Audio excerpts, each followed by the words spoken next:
For I'm sheltered in the arms of God.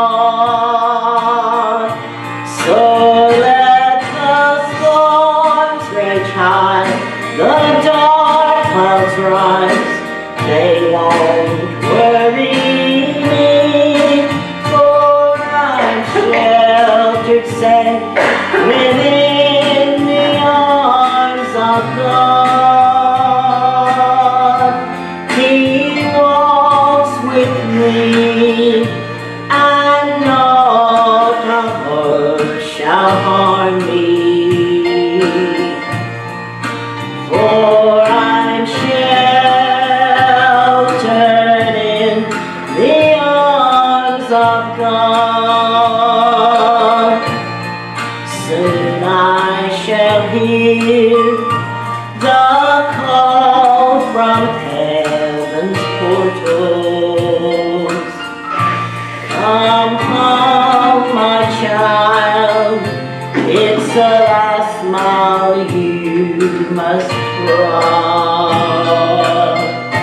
I'll fall asleep and wake in God's sweet heaven. For I'm sheltered in the arms of God. So let the storms rage high, the dark clouds rise, they won't worry me, for I'm sheltered safe within the arms of God. He walks with me, and naught of earth can harm me. For I'm sheltered in the arms of God. Yes, I'm sheltered in the arms of God.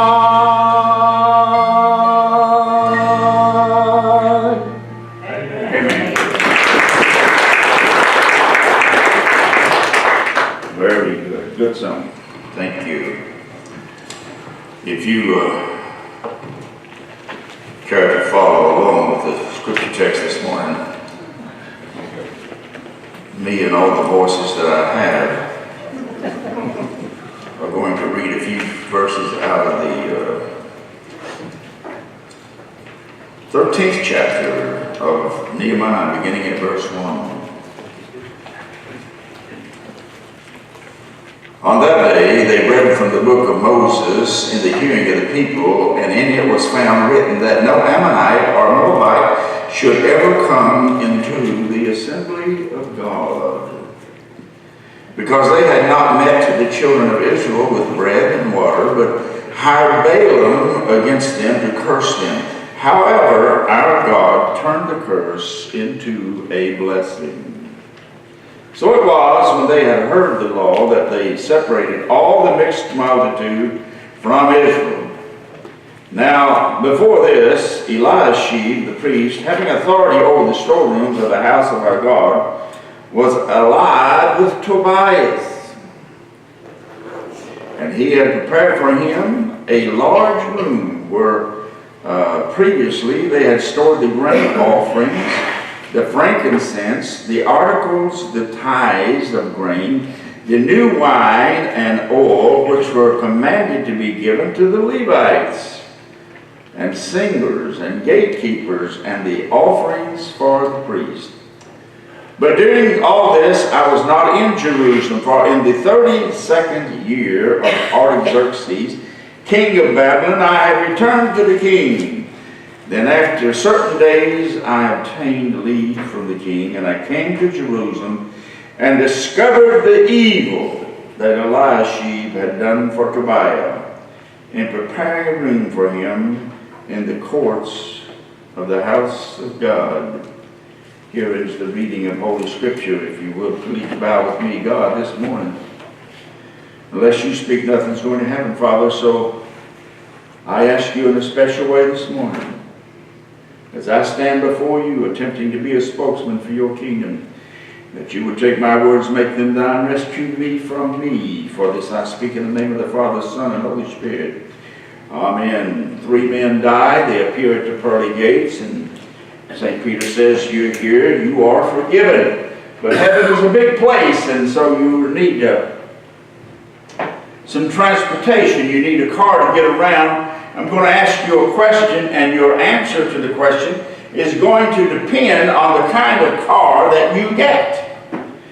So the first man steps up, and St. Peter says to him, says, how long were you married? He says, I was married 24 years. How many times did you cheat on your wife? I cheated on my wife 7 times. Oh, that's bad, said St. Peter. But you said I was forgiven. And so you are, but that's still bad. You get a Pinto. Second guy steps up. St. Peter asks him, says, how long were you married? He said, I was married 41 years to the same woman. Did you ever cheat on your wife? The first year we were married, I cheated on my wife. But we talked about it, we resolved the issue, we worked it out. St. Peter says, well, that's bad, but you did do right, you did get it worked out, so you get a Lincoln. Third man steps up and says, St. Peter says, I know what the question is, and I'm going to tell you the answer. I was married to my wife 63 years. I never cheated on my wife. I treated her like a queen. St. Peter says, that's marvelous. That's exactly what I want to hear. You get a Jaguar. So a few days later, the man who got the Pinto, the guy who got the Lincolns, run across their friend on the golden sidewalk, just crying his eyes out. And they came up to him and said, what in the world is wrong? He says, I just saw my wife go by on a skateboard.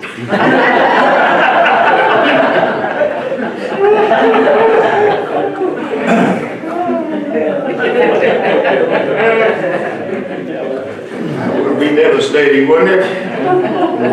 That would get you. That would get you. The second law of thermodynamics says that in a closed system, things move toward the maximum state of entropy or disorder. I want to say that again. In a closed system, things move toward the maximum state of disorder or entropy. And someone has noted that this physical law has a parallel in the religious realm, in the religious world as well. And I say to you, unless that we constantly are diligent in our relationship to God, unless we are constantly fighting, unless we are constantly against the evil that faces us each and every day, we will find ourselves moving toward entropy, to a state of disorder. The Bible reminds us that we are waging a war. Not a physical war, it's a spiritual war. We're in a spiritual battle every day of our life. Every day there's something that tempts us, that wants to move us from where we're supposed to be as Christians to a different place. Paul wrote that to the Ephesians. He says you're fighting a constant battle. Be ready for it. There's evil in heavenly places. Be constantly alert. Be diligent. Be prepared with the whole entire armor of God. And then he goes to list all the pieces. We've come a long way with this little wine steward from down in the citadel of the Persian Empire.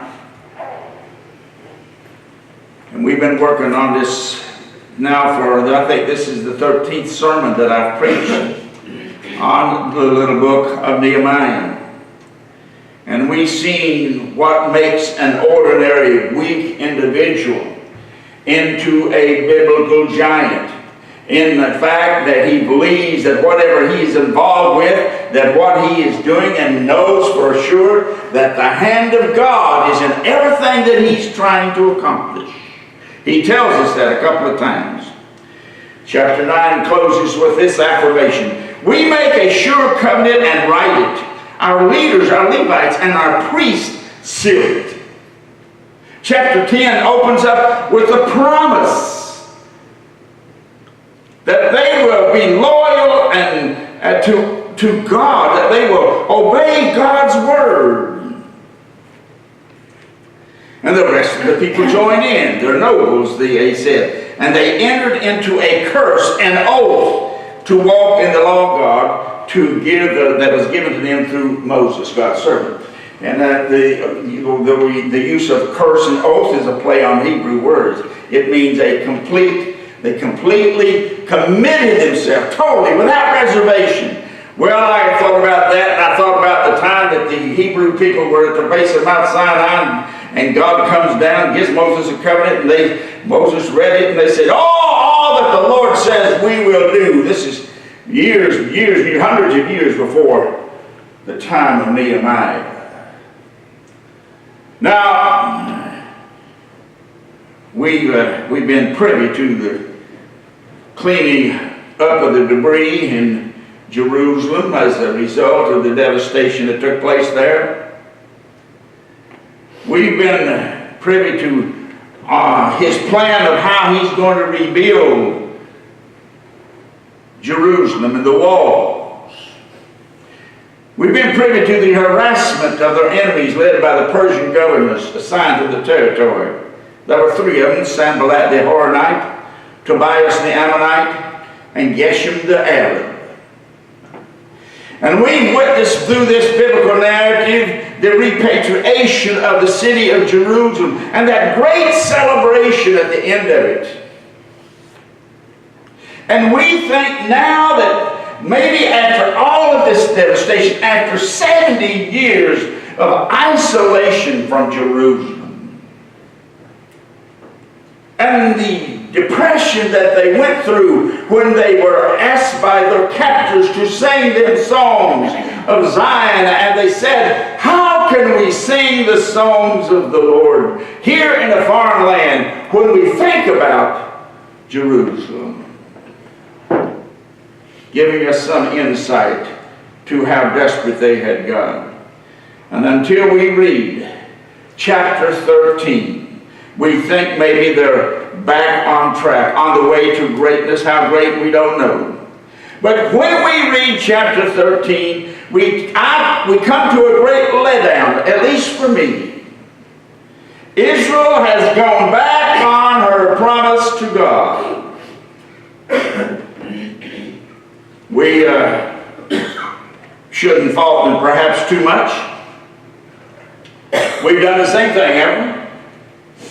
We've made God promises throughout our life that we haven't been willing to live up to. We just haven't lived up to Him. And I can speak to this from experience. I'm very good at doing that because I've had that experience. God, I'll do this. I'll do whatever you want me to, God. It took 20 years for me to get around to doing it. And I've had people say to me, we're going to start tithing. They never got around to doing it. I've had people start counting up the money, so when I get this paid off, and I get that done, and I get this, my tithe to the church is going to be gargantuan. It never happened. So we shouldn't fault these folks too harshly for falling back on their promises, because and just being human is just don't cut it. It's just a lame answer. Just being human. We're just human. We often use that. The devil made we do it. Flip Wilson taught us years ago. We got caught up in that. Yeah, that's what I did. It was the devil that made me do it. I once saw a Broadway play back in the last century. I like to say that because I got to do something my parents and many of you do that never got to do. I got to live in 2 centuries. The only Broadway play I ever saw, it was an interesting thing. It was called Promises, Promises. And I can't remember all the details about it. One song that came out of that was Raindrops Keep Falling on My Head. I remember that young lady picking her guitar and singing that. I wanted to get up on the stage and sing with her. But it was about a young man, a bachelor who owned an apartment, and all of his married friends wanted to use his apartment to meet their girlfriends. I do remember that much about it. Don't ask me why. Well, promises. Promises. God, let me accomplish this, and I promise you I'll do this. Give me this opportunity, and I promise you, Lord, I'll do that. Scene 1 closes, and I'm breaking this up into scenes, considering chapter 13, the last dramatic act in this whole narrative. And scene 2 opens up with a recurring liturgical reading, with a recounting of the liturgical reading of the law on a unspecified day.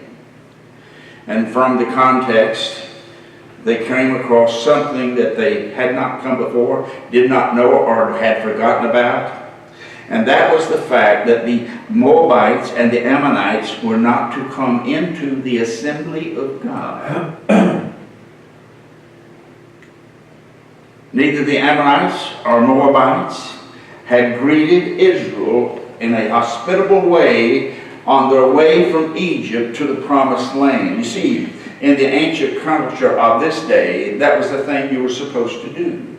You were supposed to offer the traveler water and food and wash his feet from the dust that had gathered on him because of his travels. Instead, what these groups did, they hired a sorcerer to curse the Israelites, to ban them, to place a ban on them so that they could not enter the Promised Land. This story is over in the 22nd chapter of Numbers. Interesting story. So Israel then, as a result of this action of the Ammonites and the Moabites, placed a 10-year ban, a 10 generations. Generation 25 years, that's 250 years. And if I count roughly, by the time I get to Nehemiah, that thing should have expired already. This should be beyond that ban. But this generation of Israelites, they get carried away in their religious zeal, and they excluded all the foreigners in their midst, which was against what God had told them over in the 23rd chapter of the book of Deuteronomy. Oh yeah, they were to exclude the Ammonites and the Moabites. But he says this, you shall not abhor the Edomite, for he is your brother. The Edomites are descendants of Esau, the twin brother of Jacob, who is the father of Israel. You shall not abhor the Egyptian, because you were an alien in his land. The children of the third generation born to them may enter the assembly of God. Just 3 generations, 75 years. Religious zeal has caused a lot of problems in our country. It's always been said that religion is a dangerous thing, that it divides people, just creates all kinds of issues among friends, among communities, in families. But you see, Christianity is not about religion per se. Christianity is about relationship. A relationship between you and me and God through Jesus Christ. And one of the reasons I believe that the church is having a problem in reaching the world around us is because we are not building those kind of relationships that God would like us to. So a church comes along and says, we had 10 people to join our church last Sunday. Fantastic. They came from the church down the street. We just kind of recycled. And you hear a preacher say, man, we had a revival last week, and there was 150 people who made a decision about their life. I'm a little cautious about some of those numbers. Were they true decisions? Were they honest and open-hearted decisions and true conversions? Or were they religious experiences and nothing more than that? religious zeal. At the end of scene 1, there's an appalling story. And it's been a long time since I read the book of Nehemiah, and when I came across this little piece of the story, I found it somewhat incredible. Eliashib, the priest, who was in charge of the storehouses and the storerooms, provided Tobias a large storeroom, a warehouse, so to speak, a place where he could warehouse whatever he wanted to warehouse. He threw out the things that were supposed to be in there. That chapter, that verse 5 catalogs for us that I just read a few minutes ago. That belonged to the Levites, the first fruits, the wine, the frankincense, the gifts that are supposed to belong to the priest. He threw all of that out and made room for this enemy, this man, Tobias, the governor, the Persian governor. Because you see, Tobias was one of those governors that tried to thwart the rebuilding of the Jerusalem wall. How could he possibly do that? I thought to myself. I just wanted to get a hold of him and shake him a little bit. I wanted to confirm. What were you thinking? What was your mind? It's an incredible thing. We come to the realization that some things happen in our own world, don't they? Some incredible things. We are astonished when they are happening. We hear about things that happen. We're told about things that are happening, and we find out that they're not true. I don't know how you respond to them. I get angry. I get frustrated. I want to do something and I feel helpless. I want to scream at Eliashib. Why did you do that? Why in the world did you do that? Have you compromised with the enemy? I think our society has compromised with the enemy. I think we've allowed certain things to happen in our society, and we have compromised. We've compromised too much.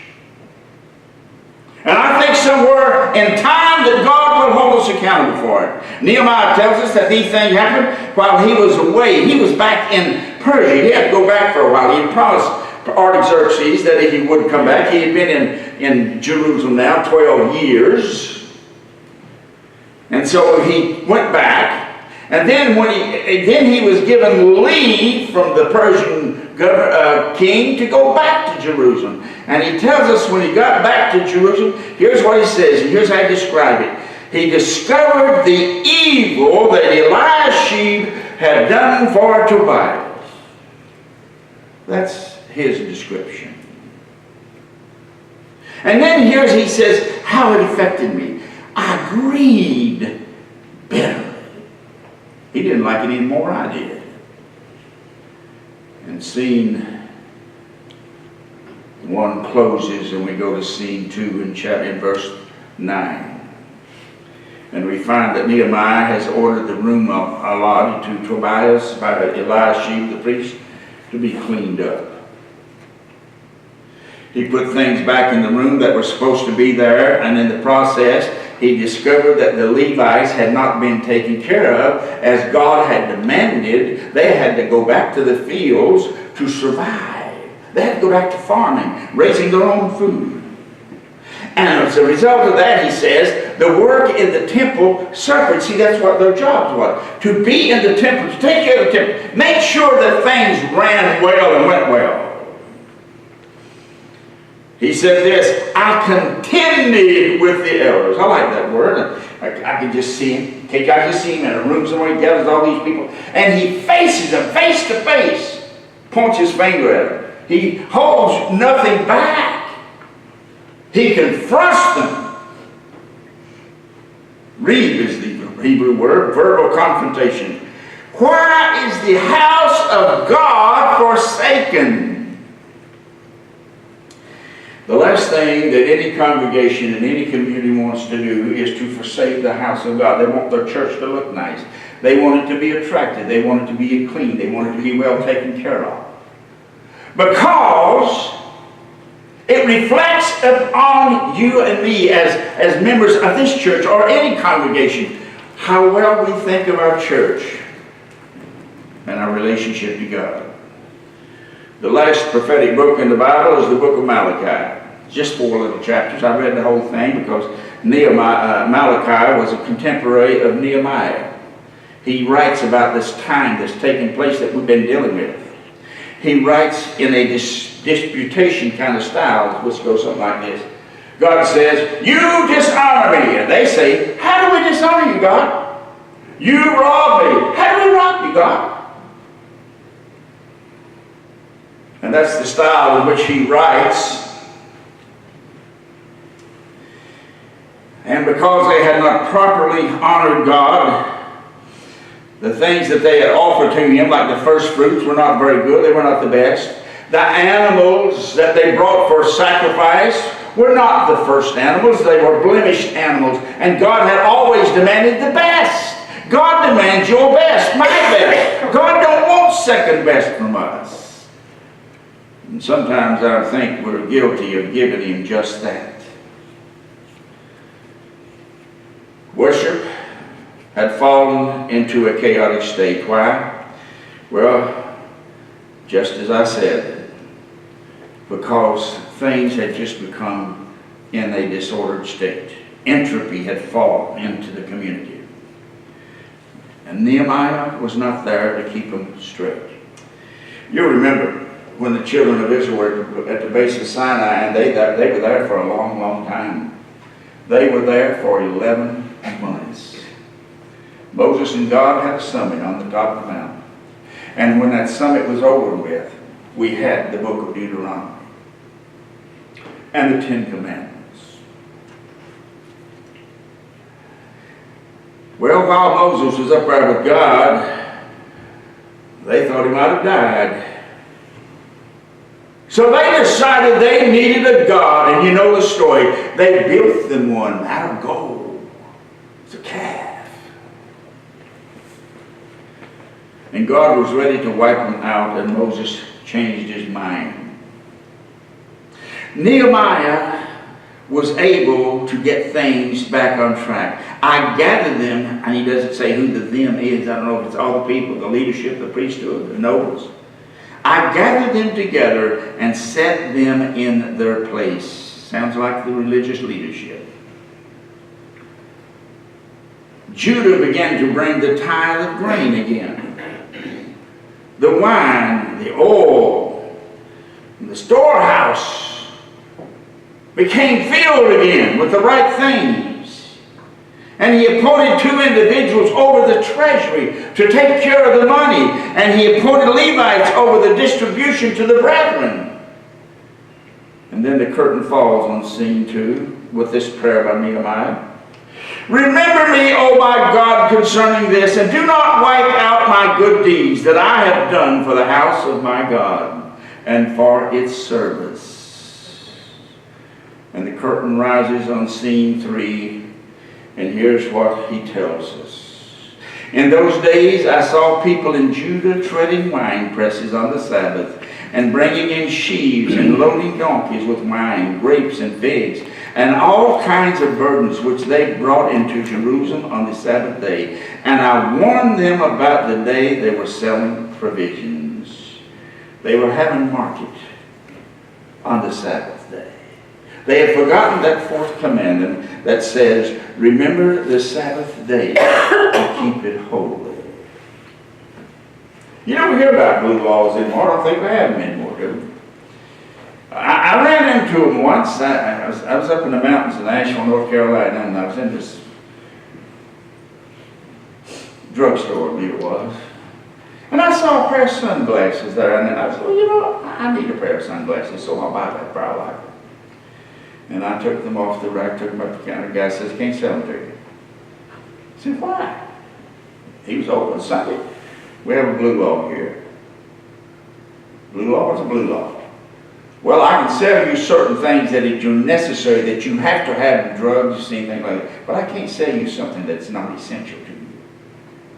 That's the first time I ever ran into blue laws. Didn't bother me, it just kind of frustrated me a little bit because I'd never heard of it. But then when I understood that it was Sunday, I thought, hey, what a great thing. This town respects the fourth commandment. Here's what he goes on to say. Did not your fathers do this? They didn't respect the fourth commandment. And did not our God bring all this disaster on us and on this city? Yet you bring added wrath on Israel by profaning the Sabbath. The Europeans believe that America has gone nuts, particularly for Sunday, because we're filled with sports. The Sunday is just filled with sports. There are people on the verge of rabidity. I don't think that's a word, but I'm going to use it anyway. Because it's getting close to football season. They can hardly wait. Now they scream and squall at what the NFL is doing in terms of disrespecting supposedly the flag of the country by kneeling instead of standing and holding our hands over the heart. But you know, in the workplace, they're protesting in the workplace. Do you ever go to work and protest? How far do you think you've gotten with that? You see, I have a different opinion about this whole thing. I never liked football. And I'm real sure some of you do. Didn't grow up with football, I can't stand it. I personally, and this is a personal thing, and you can hit me after this girl, I don't care if the NFL goes belly up. I understand that there's going to be a lot of people out of work. Lots of people. Maybe they can find something else constructive to do. There's a bunch of jobs out there, I understand, can't be filled. We need welders, we need electricians, we need technical people that can go to technical school and learn a job. Work like the rest of us. His solution, he closed the gates to Jerusalem at dark on the Sabbath, which was now 6 o'clock in the evening. And he put somebody on there to watch them. He put some Levites out there to watch them, to guard them. Nothing was able to come in, nothing was able to get out. But you see some buyers and sellers, they went outside the gates, camped along the walls, waiting for the Sabbath to get over. You didn't like that either.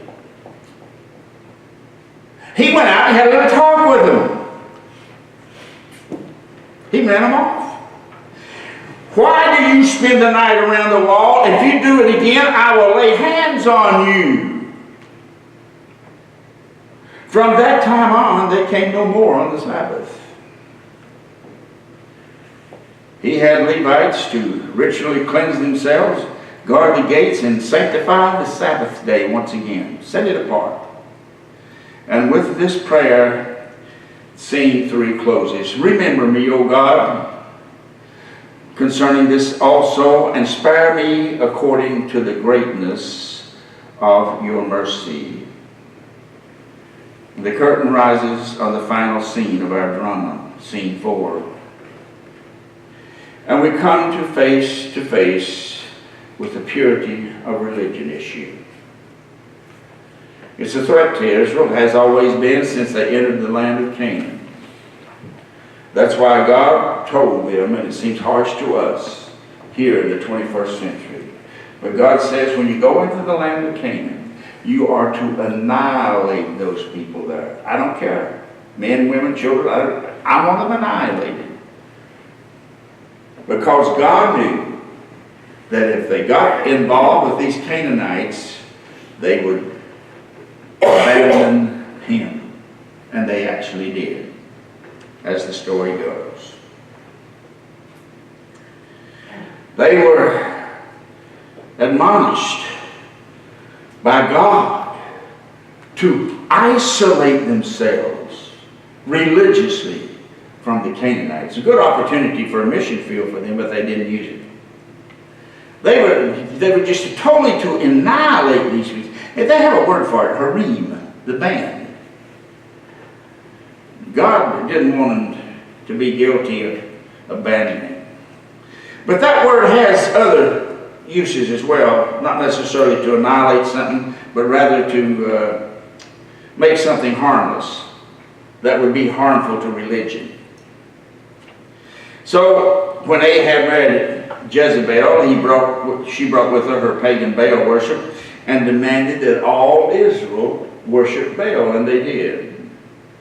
Solomon had many wives, many foreign wives. They brought their religion with them, and he wound up profaning Yahwehism by the introduction of pagan gods of his foreign wives. 400 plus years after Solomon, Israel is still faced with the same issue in the time of our giant here, Nehemiah. They married women from Ashdod, Ammon, and Moab. They couldn't even speak the language of Judah. Now here's how it affected Nehemiah. He said, I became angry. He contended with them. He says he cursed them, struck some of them, and pulled out their hair and made them swear by God, you shall not give your daughters as wives to their sons, nor take their daughters for your sons or for yourselves. Did not Solomon, king of Israel, sin by doing these things? His job was to get these people back on track to where they were supposed to be in their relationship with God. Should we then hear of you doing all this great evil, transgressing against our God by marrying pagan women? Then he goes on to say, Joiada, the son of the high priest Eliashib, was the son-in-law of Sanballat, the Horonite. Therefore I drove him from me. He prays once again, but not for himself. He prays for the people. Remember them, O my God, because they have defiled the priesthood and the covenant of the priesthood and the Levites. He performed a ritual cleansing of everything pagan among them.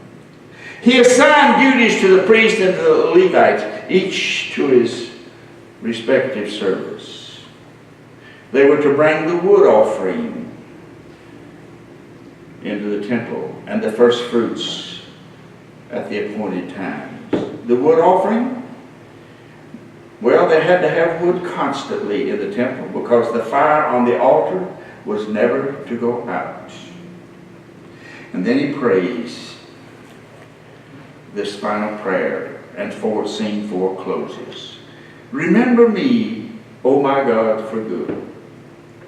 So how does all of this fit into where we are here in the 21st century? What does this mean to us? And I've listed some things, I've suggested some things, some in the form of a question, some in the form of statements. How permissive will the church become, or permit society to become, before it takes a firm stance against it?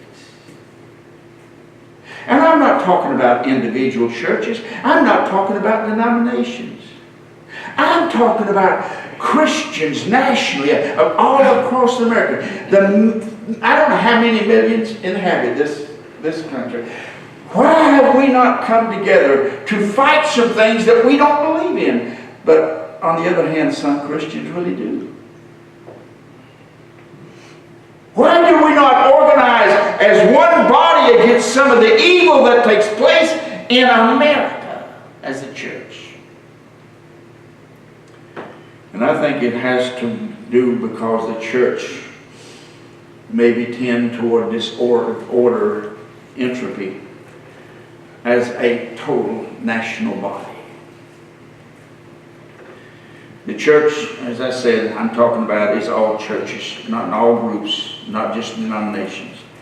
To what extent should we shelter ourselves and our kind from the corruption in the world rather than expose it?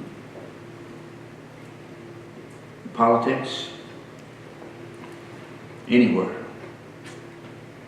Entertainment, business, anywhere it exists. How much theological variance can we, or are we willing to tolerate? Do other Christian groups of a different race or ethnic background offend us?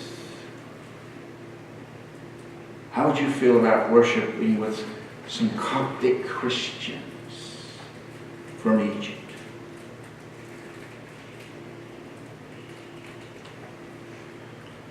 When and where do we as the church take a stance against those who argue that the Bible has no relevance in our world? I'm talking about a biblical worldview. When do we get angry? And when do we get angry without being sinful? And what do we get angry about? We are God's ambassadors, the Bible tells us. We are God's representatives in the world. God is not here to take a personal stance against these things. God expects us to do it. The question is, how well are we doing our job? And how will God look upon us when we come face to face with Him? I'm not sure. We allow small groups, a small percentage of our society to have its way because we don't want to offend anybody. Jesus didn't have a problem offending anybody. He called Herod a fox. Now, we might not think much about that in our time, but in their time, that was a very bitter thing. He called some of the great religious leaders of his day hypocrites to their face. Jesus got angry about some things. Paul says, you can get angry, just don't sin when you do it. That's a hard thing to do, isn't it? Because we get angry and we get carried away with it. Well, these are some things to think about out of this chapter, as far as the church goes, worldwide, nationwide. We're going to stand and sing our hymn of invitation, Speak to My Heart, 281. And if you need to come and pray about some issue in your life, I invite you to do that. If God is speaking to you to make some decision and you want to share that with us, I give you an opportunity to do that. Whatever you might need to do today on behalf of God and His kingdom, I encourage you to respond as we sing.